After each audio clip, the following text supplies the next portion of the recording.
Salebaan Cali Koore wasiirka wasaaradda warfaafinta dhaqanka iyo wacyigelinta Somaliland ayaa ka hadlay xaaladihii u dambeeyay Somaliland iyo caalamkaba xanuunka COVID-19. Wasiir Salebaan Yuusuf Cali Koore waxa uu sheegay in marba marka ka dambaysa uu xanuunku ku soo badanayo qaaradda Afrika. Sidaas darteed waxa uu wasiirku sheegay in meel looga soo wada jeesto badqabka bulshada. walaalayaal sida aynu la wada socono adduunyada waxaa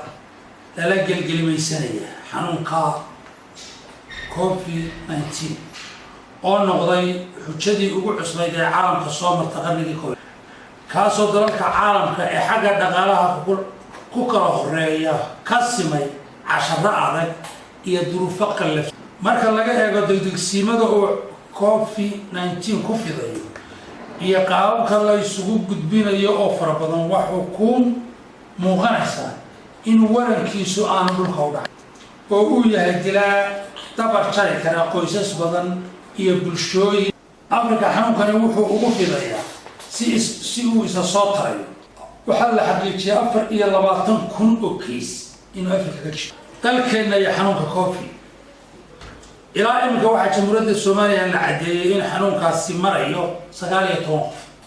saadana waxaynu joognaa marxalad loo baahan yahay inaynu qaran ahaan maskax ahaan muruq ahaan iyo maal isugu geeyno sidii loo xakameyn lahaa inta aanu fayraskaasi sareynin bulshadeena isla noosha ee ay suurtoodo in 10 qof iyo ka badan ay degan yihiin guri ama ku wada nool yihiin inkastoo khubarada iyo mihnadayaasha caafimaadku ay kor iyo hoosba inoogu soo gudbiyeen asbaabaha xanuunkani ku fidayo iyo siyaabaha looga hortegi karo hase ahaatee waxaa weli jirta inaynan sidii la rabay ugu camal falin talooyinkii iyo tilmaamihii bahda caafimaadka kuwaasoo ay ugu muhiimsan yihiin joojinta salaanta gacmaha in la badiyo farxalka yaraynta goobaha bulshada la isugu imanayo in la isu jirsado masaafo 2 mitir iyo wixii ka badan xukuumad ahaan waxaan mar kale xog dheer ugu baaqaynaa dadweynaha inay u hoggaansamaan tilmaamaha madhaafaanka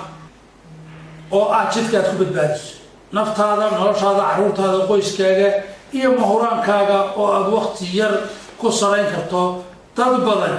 haddii aanad ka fiijin waa inaad xaqiiqsataa inuu xanuunkani ina soo galay oo uu magaalo kastoo Somaliland joogo